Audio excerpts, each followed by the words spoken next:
sweep is a team racing manoeuvre executed on the run. A leading boat will jibe onto starboard, forcing an opponent to jibe from port to starboard. The leading boat will then luff the opponent, which will massively slow them down and may allow a teammate to overtake them too. In this video, we're going to use a combination of drone and on-water footage to go over how to do a sweep and also some tips for defending against it. Let's get into it. The first step for an effective sweep is you need to get to the left of the run. The left in this case refers to the left as you would see it while sailing. So the right hand side of this video or the right hand side as you'd look at it on a whiteboard when discussing tactics. This is going to give you the space to jibe from port tack onto starboard tack, which means if your opponent is on port tack, they're going to be forced to jibe to avoid you because of Rule 10, port starboard. When they jibe, you're now going to be the leeward boat and you're still going to have right of way, which means that you can luff them all the way to close hauled, which is really going to slow them down and is going to allow a teammate to sneak past. The hard part, of course, about executing the sweep is that your opponent's going to be trying to stop this from happening. To defend against the sweep, your opponent is trying to create enough space so that they can sail behind you when you jibe onto starboard instead of being caught above you. When you jibe back onto port to try and attack them, they may have space to jibe back themselves onto starboard and it'll be a port starboard incident, and this is the worst result from a sweep because now they're going to be able to overtake you, they're going to be able to catch you in that incident, and you may get a penalty. This kind of situation can also devolve into a jibing battle where both boats do a series of quick successive jibes where they're trying to battle to get to the left hand side and gain control of the other boat.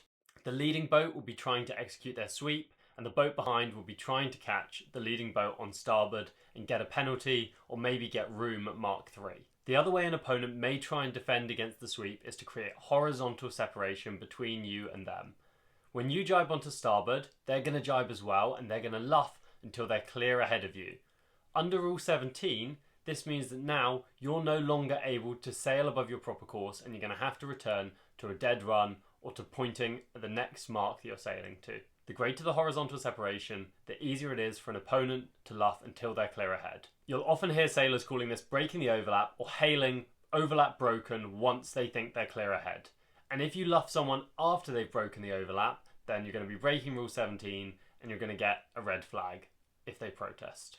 If an opponent does break the overlap, you can still attempt to luff them again. All you need to do is jibe twice. Once you've jibed twice, you'll have established an overlap instantaneously instead of from clear astern, and this means you can luff them as much as you want again because Rule 17 no longer applies.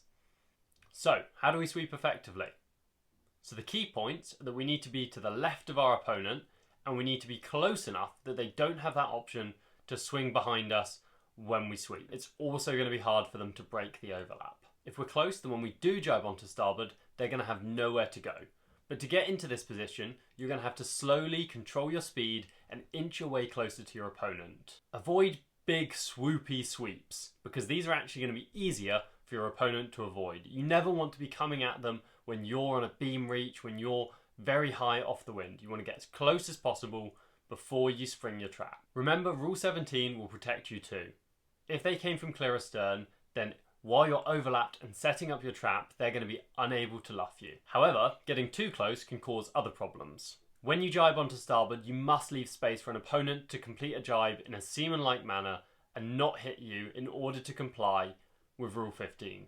Because you've jibed onto starboard, you've acquired right of way, and therefore, under Rule 15, you must give your opponent room to keep clear of you. Often, when sailors sweep too aggressively, their opponent's boom will swing out and hit them as they complete their jibe. The aggressive boat will then protest, they'll say it's port starboard, they haven't avoided, and the umpires will give the aggressive boat a spin for not complying with Rule 15. There's even a call about this in the call book, so I recommend you go and read that after this video. If you're defending against a sweep, try to keep some separation. Don't commit to an overlap unless you have to, and if you do, try and leave space to at least be able to swing your bow behind them. And if they stall out or they're too aggressive, don't be afraid to pass behind them and try and take control of the left and try and gain an extra position. If they're trying to get a teammate past you, you can also always just slow down and attack their teammate. Don't get drawn into the front of the race, don't get drawn into the sweep, and instead apply pressure backwards and try and do the sweep on their teammate. If you keep their teammate outside of you, then if they try and do a sweep on you, then they're going to end up sweeping their teammate as well, and not gaining any positions.